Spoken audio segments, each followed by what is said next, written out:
It's really nice to see you both, Dara, Ryder, and Maureen, Haran. Thank you so much for coming on the podcast this week. It's really, really lovely to meet you. I know you both really well, obviously, from the work that we've been undertaking over the past couple of months, but also I know your work prior to that in terms of the change and development that's going on in terms of tertiary education in Ireland over the past number of years, and really hoping that the interview today we can get into some of those issues as well. So Dara, can I start with you? Maybe we could just introduce the idea of the your own role. Maybe we could start with that, but also the work that you've been undertaking in recent years on the introduction of a charter for universal design in tertiary education, which I know you've been knee deep in over the last while.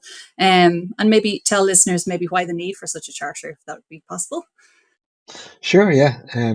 Well, I suppose my role as CEO of AHEAD, and I suppose the role of AHEAD more generally, is AHEAD is an NGO focused on creating inclusive environments in education and employment for people with disabilities. So our role really is to support the sector, to have a look at the challenges arising there and to see how we can address them and sort of facilitate collaboration across the sector around those issues. I suppose in terms of the altitude charter, which we're going to talk about here today, just the National Charter for Universal Design and Tertiary Education, and why we came about it was really actually a result of some of the challenges that were coming from the success stories that we've had in the sector. And that's really about the incredible rising diversity right across the further education and training and higher education sector in the student body. These incredible rises. I'll give you an example from the cohort that we deal with most frequently in terms of disability. We now have over 19% of our higher education population identifying as having a disability in the Equal Access Survey. So almost 1 in 5 of those students. And that's just to mention one point of diversity we could look at, for example, those from the traveller community. We could look at ethnicity, social background, also as well diversity in the kind of life experiences that people are having. So we have much more mature learners, we have a lot of learners that have caring responsibilities at home, and all that brings like a really incredible richness to the environment. But it also brings complexity, and it brings a need for us to adapt our approaches to ensure that our delivery within further education training and in higher education is fit for purpose for that cohort. So that's really where the initial piece came. And I suppose universal design is very much an evidence-based and internationally recognised response to that rising diversity. And I suppose what universal design helps us to do is to create environments, services, products, teaching and learning experiences, when we look at UDL, which actually speak to the broad variability within the population and consider that variability at the design phase, so that there's flexibility and choice built in. In other words, the environments, the services, the programs are responsive to the needs of the whole user base, not just maybe an average section or a traditional section of it, which perhaps is what has been happening to a degree in education. So I suppose sometimes I frame it as a positive challenge because it's actually a marker of our success as a sector in terms of the initiatives that we've had to increase diversity. I suppose in terms of altitude, what we've seen and why we're bringing in this charter at this specific phase is that we've actually been working quite a lot, particularly in the universal design for learning space here in Ireland in the last number of years at the individual capacity building piece. So we've seen a piece of research, actually, Joanne, that yourself was also involved in collaboration with AHEAD, identified a significant engagement with these frameworks at the kind of individual level. So we saw a lot of projects at the individual level.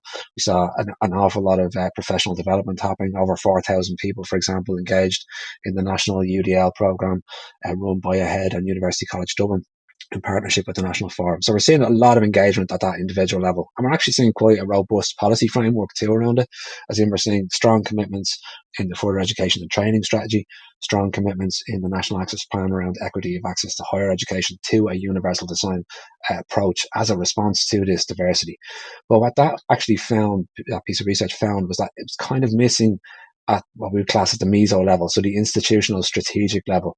So we weren't seeing it anywhere near to the same extent feature within the strategic plans of the institutions, within the performance agreements that institutions have with the authorities here, the Higher Education Authority and the Further Education and Training Authority. So what that kind of told us was actually that it represented a real risk to the sustainability of some of the good individual practice that was happening, and also that ultimately it was going to present a real challenge for us to get past the kind of champion phase of UDL or UD, Yeah. to really kind of people who were really on side. So that's really where it came from. And I suppose in terms of, as I mentioned, we were very strong on UDL here in Ireland, as in promoted at the individual level. One of the other kind of, I suppose, a catalyst for this charter was the need to recognise that UDL doesn't live in its own bubble in teaching and learning, that actually our higher education institutions, our education and training boards are big ecosystems, and that all of the different parts of the environment sort of are very interconnected in this ecosystem. And actually, if one individual is out there doing this on their own, it actually matters very little. For example, if the digital systems that they use are not also universally designed, if the physical spaces that they inhabit are not universally designed, if they don't have flexibility and accessibility to access the support services that they need. So that's why we ended up looking at the Altitude Charter much more at the universal design approach and seeing UDL as kind of the teaching and part of the teaching and learning pillar within that context. So the charter itself, which I think Maureen will go on to talk about the development of, really looks at how the different areas of our campus are interconnected and work together, and encourages that strategic collaboration around the universal design. Dara, can I ask, just before we move on to you, Maureen, traditionally, where has that diversity been met on campus? So you mentioned it's often operates kind of in silos, but in terms of student supports, where have students had to go, or where has been the natural kind of avenue for students to go where they have had a barrier to learning in any way? Yeah, I mean, what we've seen, I suppose, is for example, back in the mid 1990s here in Ireland, to take the cohort that I most engaged with, the disability cohort, what we would have seen is these very specialised services being built up over time, and they would aim to put in place those reasonable accommodations, kind of reactive accommodations, reactive supports. So you have one student who comes into the room, you make one change one time for this student, and then you do it all again the next time, and another diverse student comes into your cohort. And in a way, I mean, that was a feature of the culture. It just wasn't ready for the idea of accepting variability as the norm, and indeed it wasn't necessarily the norm back in those days. And those specialised services, which are still very important to this day, for the load of I suppose supporting the students, and ended up having to make those reactive accommodations almost to fix issues that were in the environment often in the first place. But as we've seen, is like what's happened now is that the engagement with those services has absolutely exploded, and those individualized services are, to be honest, almost breaking at the seams now in terms of they're not the resourcing of the services hasn't kept a pace with the level of engagement with them in terms of the rising diversity within the population. And actually, that kind of really prompts us to have a much more strategic look at how we think about inclusion. So, as an example, we often hear this phrase kind of bandied around of inclusion is everyone's business, and really that's a really important concept for us to grasp. But I think while we have this kind of tacit support for it across the sector, nobody's really grasped what it means to operationalize that in practice. And I think, again, that was a big driver of what Altitude can help us to do, and help us to put that at the strategic level. So this practice is supported and signposted right across the ecosystem of our further education and training and higher education institutions. Brilliant. Thanks a million, Dara. Maureen, Dara's just explained very eloquently there about, the kind of the groundswell of kind of interest in universal design for learning, primarily kind of amongst people at the coalface working in education settings. And then the fact that we have good policy, but there might be a kind of a middle layer that's somewhat missing at institutional level. And I know that Altitude itself adopted quite a unusual kind of engagement, stakeholder consultation style engagement, which I'm hoping that you'll be able to describe to us now. But just how important was the actual process in terms of getting to the charter itself, which I know was just published in March, is that right? So how important was the actual process of getting to that? If you could describe that, it'd be great. Yeah, thanks, Joanne. And Dara explained kind of the lead up to this so nicely. So in terms of how we've kind of arrived where we were, it was very important to get wide engagement and to make sure that all stakeholders have been involved. Just for those who aren't aware, the Higher Education Authority here in Ireland, they look after the National Access Plan. So funding was ring-fenced under the National Access Plan under what's called Path 4. There's different paths, and we're at Path 4 now. So there are different access initiatives for to address the diversity in higher education. This funding was fundamental to develop the development of the charter, because what it did was it brought together a lot of people who across different institutes within Ireland that have been doing a lot of good work in universal design for learning to look at this specifically. So that funding allowed for a team to come together. So the head organisation put out a call to all institutes across Ireland to kind of look at, well, what could we do collectively? There's been a lot of bespoke initiatives happening with UDL to date, but what can we do with, 1 year's funding to make a significant impact going forward? So this team that came together was very fundamental, because 4 different projects arose out of this funding, and the Altitude Charter was one of them. So that development comprised of 15 different higher education institutes. All of the further education and training sector came together in this as well as 6 national stakeholders. So what we had decided was it was really important for us to look at the charter level with this work. Because like Dara had said, a lot of the challenges were that there's all of these things kind of happening in silos, but that there wasn't kind of this ecosystem that needed to evolve. And this is what the charter has created, is this shared ecosystem across tertiary education. So the development process, we engaged with all of the higher education institutes and all of the FET directors. And we looked first at the toolkit that was developed by UCD in 2018, because the work that was done there was really groundbreaking. They looked at Cheryl Bergstaller's work on universal design in education. And that really looked at the whole system approach to universal design, as opposed to just UDL specifically. And what Cheryl Bergstaller has opened up for us is the reality that we have to look at the teaching and learning space, the student support services, and what that brings to our institutions, the physical environment and the digital environment. So that base layer was already there for us. We kind of did a backwards design process. So initially we looked at the toolkit and how universal design, and we know universal design for learning specifically, has evolved so much since all of this work in 2018. So we had a great base layer to start with. We looked at the toolkit, and we looked at that was our kind of first initial consultation. The charter team looked at, well, what else needs to be included within these pillars. And what we did then was the head organization so kindly offered 2 days of their international conference in 2023, where they had a massive consultation across further and higher education, with all of our colleagues to come together to look at the pillars to see, well, where are the gaps? What else do we need to include in this charter? All of that was then fed into the next phase of the charter development. And then we brought that back out to, well, this is what this looks like now, and now we need further engagement. So another consultation phase where focus groups were devised across further and higher education, looking at what the charter now looks like. And again, where are the gaps? What else do we need to include in this to be completely universal for both sectors? And I have to say, it was really important that the further education sector came in on this development as well, because so much has been happening in that space. And in Ireland, we now have pathway programs as well that lead from further into higher education. So it was really important that this is, like I said, an ecosystem that evolves kind of simultaneously together.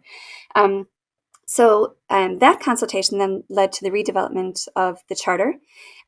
We then engaged with students. So a massive consultation went out to students across Ireland. And Dara, you can come in and correct me here, but I think we had, was it over 1,300 participants in the survey? Just shy of 1,300, yeah. So just shy of 1,300, which was a massive consultation from students across tertiary education. That then fed into the next, we took all of that information, all of that data, and fed that in through the 4 pillars of the charter, and that completed our final phase of the charter. So this was over the period of roughly 12 months, which is what we had the funding to do. So that was really important, that entire process, because it was coming from the sector. It wasn't coming from the people who've been saying, well, we actually need support in this. This is what we would like to see happen. Instead, it was, this is what is currently happening, and this is what we feel needs to be addressed to go forward, to be truly inclusive. So that development process then led us to consultations with stakeholders, which is really important to look at. Well, this is what the sector has told us now. And coming, you as senior leaders in tertiary education, you need to come in on this as well, and the funders have to be approached as well in terms of how can this be a true ecosystem going forward. So that's kind of where we're at the moment. That's led us to the launch of the charter. It was a massive amount of work. We had 54 colleagues across tertiary education involved in the development team.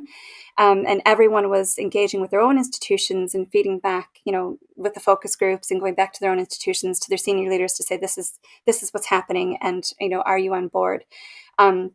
So that's led us now to the adoption and implementation phase, Dara, which you might want to come in on there and tell us kind of. Can I ask a quick question before I let you off the hook, Maureen? Sorry.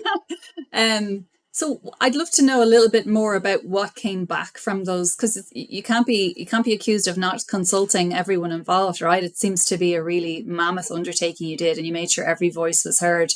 I'd be just curious to hear what came back in terms of what were people doing and what were the barriers to implementation. And did you get a sense that there was a need, that there was a want for some kind of cohesion in terms of the implementation of UD? Yeah, completely. So right through all of the 4 pillars, the consultation that came back in terms of the teaching and learning from educators in this space was quite significant. That first phase of the consultations, a lot of what was currently in the UCD toolkit, they had it pretty well summed up. There wasn't a lot of change within that. A little bit more around kind of assessment and what could we look at in terms of making sure that that's well embedded within that pillar specifically.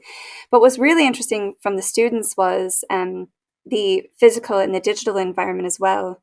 Dara, you had a little bit more to do with the students. Do you want to come in on that one? Yeah. Sure. There was a huge amount with the students that, I mean, some of it was like reinforcing what we already knew and what I expected to come in. But one of the things that really struck me was around communication, actually, with the students. The students are swimming in communication. We often think about, for example, as in head, for example, our own learner survey with altitude. Yeah. We're contacting everyone. We're saying, get it out there to the students. And then you might be sitting there wondering why your response is lower than you'd want it to. It's because the students are absolutely swimming in layers and layers of communication coming from all different parts of the campus. So that was a really good practical example of where we can say, okay, there needs to be a much more structured approach to how institutions communicate with students.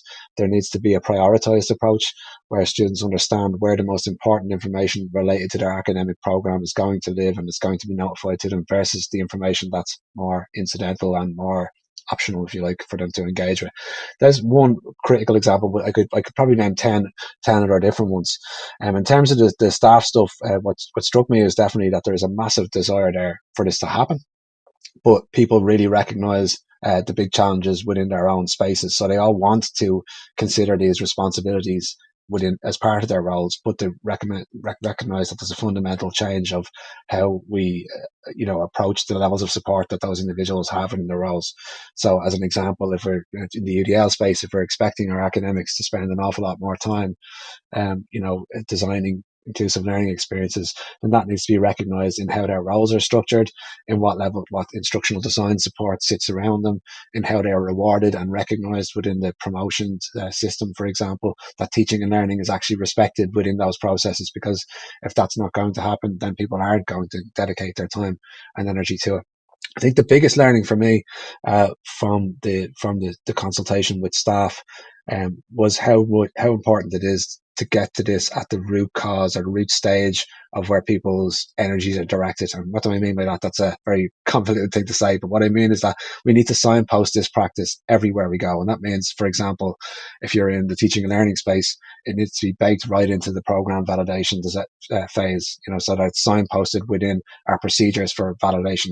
People on the validation panels are asking about it, inquiring about it, interrogating it. So that's one example. We could take the same example right across the 4 pillars and say, for example, look at digital and physical environments. Our procurement processes, is universal design being considered or interrogated at that level as we bring in new products, services, or put out tenders? So the importance of getting it at the root point, which is right at the phase where our policies and our procedures kick in, was really a big learning.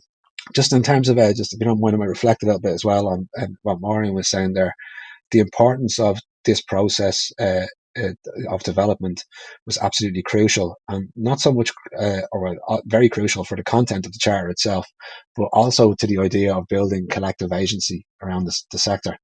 And that's very much something that we rooted in the literature of organizational psychology, for example, the likes of Bandura, who has a whole piece around collective agency, and that's kind of the idea of the importance of people's shared belief in their collective power to produce a desired change. And if they're not involved in that process from the beginning to the end, that actually, producing a policy is meaningless unless the sector has actually had a meaningful contribution, identified it as something that needs to happen, and being involved in how the structures around that actually develop. So I think that was really, really important. The whole concept of collective agency and indeed collective intelligence, which is another kind of set of theories that we drew from in the development process. So yeah, I think that's definitely going to You're not hopefully even serve us down the line. like you're talking about like traditionally two sectors. So like again, it's a huge accomplishment to well, I presume it doesn't happen that often in Ireland and internationally as well, that further and higher work in such close collaboration on a single issue like this. Absolutely, and actually, you say it was a huge accomplishment, but actually, I anticipated that would be a bigger challenge than it actually was in the end. Actually, what happened was the opposite, that it added a huge richness and value to the work. And the project group, which, as Maureen mentioned, was, I think is it 54 strong? Is that what you said, Maureen? Yeah. Something around that region, actually became a very powerful community of practice in the process. And we learned a huge amount from each other. About the different sectors. So I suppose AHEAD is one of the few agencies that crosses those boundaries already as an organisation. We most of our work it looks at a tertiary lens rather than seeing these separate sectors as two entities. And we found that through a lot of our work is that the power of bringing these sectors together to have very different strengths and weaknesses, or strengths and areas of improvement, that actually there's a massive opportunity there for shared learning that can add huge value to the sectors without necessarily massive resourcing increases there to Yeah. achieve that value, Yeah. And can I just follow up, and it's probably leading on to kind of the what next piece, which I'd love to kind of close on. But you mentioned interviewing and consulting with senior leaders of these institutions. So what does the Altitude Charter mean to them, and what did they say in terms of where they were at in terms of implementing something like this? Well, I Maureen, do you want suppose to? that's kind of where we're at the moment. There was leading up to the launch, there was huge support within each institute right across the country, which is huge. I mean, we kind of put out a conversation piece. This is a national conversation at this stage, and there's been huge uptake in terms of senior leaders who are interested in that. Just to say as well, when I mentioned the four different projects that came out of Path 4, another project happening simultaneously with this one is a project for a national project for leadership for senior leaders around universal design. So this conversation, like the senior leaders across the country that were engaging with that project, had an awareness which was hugely beneficial to, the objectives of the charter as well. However, everyone on the project team has gone back to their institutions prior launch to say, this is the communication, this is what's happening, and the response has been overwhelmingly positive to this point. We did meet as well with the IUA, which is the Irish Universities Association, and the THEA, which is the Technological Higher Education Association, and the leaders of FET, as part of the consultation phases of the charter. And again, hugely responsive, positive response. We do have some little quirks and challenges to work out, which is going to be, that what's next phased. But overwhelmingly, the response has been positive. And just to add to that, I mean, I suppose our goal with the launch of the charter in March was to kickstart a national conversation about how we can embed UD at the strategic level of our institutions. So I think certainly from our kind of the response we're getting from the project team in their own institutions, that is certainly already beginning to happen. But really, in terms of what does the formal process look like next, is that one of the key actions that we're taking is seeking to develop basically a group that will develop the formal process of adoption. So if you like, we have the content now, and the work of that project group will be coming to an end very shortly, and we've gone through that development phase. But actually, what does the process of oversight look like? How is there going to be national funding support for this work to happen over the longer term, something that's manageable and meaningful, and recognises that universal design should be part of the core operations of the university? And if that's the way we want to view that, and that's certainly the policy framework is telling us that, then it needs to be delivered through core funding support. So that's the tricky political process that we're entering into now. But what we can see is there's an awful lot of goodwill in the sector, an awful lot of understanding from senior leadership and the national agencies that this is the direction of travel we want to move in. So we're in the process of developing that senior group, which is much less to do with the expertise in universal design, much more to do with the expertise of institutional governance and the kind of the formal procedures of how oversight of institutions, etc. So we're entering that phase now. But I think we have a heady wind going for us. There's an awful lot of goodwill pushing us in a good direction, I think. You mentioned earlier, Dara, that there's a lot of good things going on already. So for universities or further education providers that are already doing things, where would the charter fit within that? And does it seem like duplication, or does it seem like something that's to be kind of integrated into work that's already there? I think what we're seeing is, from our engagement, you have pockets of good practice in every single institution in Ireland in this zone. But the pockets often live in different pillars in different institutions. They might be very strong on teaching and learning, not so strong at the inclusion in the digital environment, for example. And I think what we need is to sustain this practice over time. We need much more chat going on between those. We think of the Irish being very good traditionally and culturally at having the cup of tea and the chat, but actually, what we've experienced from this process is there's not an awful lot of chat happening between those four pillars around this topic. So seeing inclusion as a shared responsibility between the pillars and within them as well.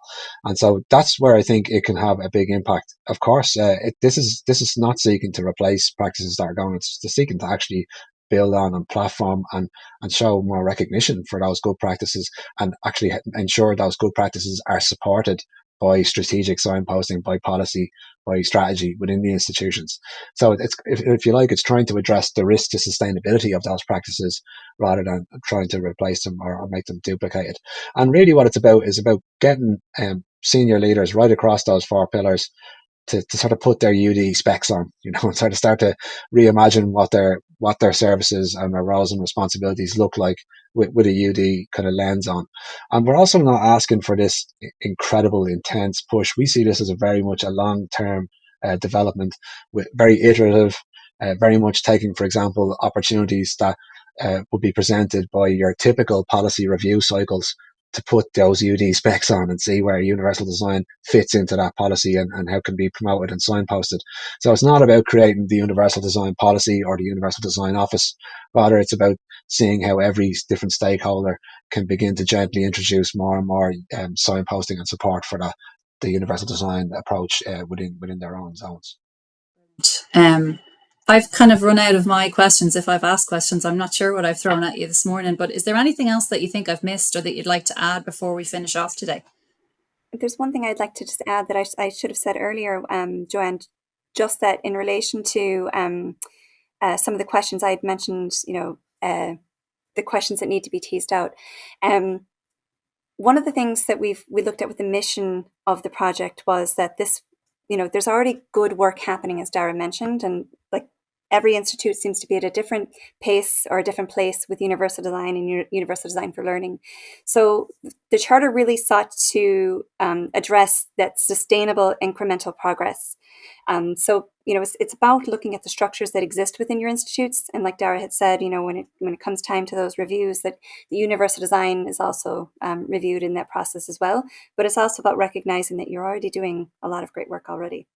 Yeah, which I think a lot of practitioners and leaders need to hear every now and then, right? Is that there's lots of inroads being made, but it's just a way of kind of maybe having a framework in which to channel them in the future. But thank you so One much, other both of thing you, on for. that, actually, Sorry, John, if I Dara. might add, it's okay, Yeah. is that we were really cognizant in our mind when we were developing this charter that it's very much about rewarding and recognizing the journey rather than the destination. So it's not saying this is a fixed point that every institution, every ETB should be at by this date, which is totally, unrealistic.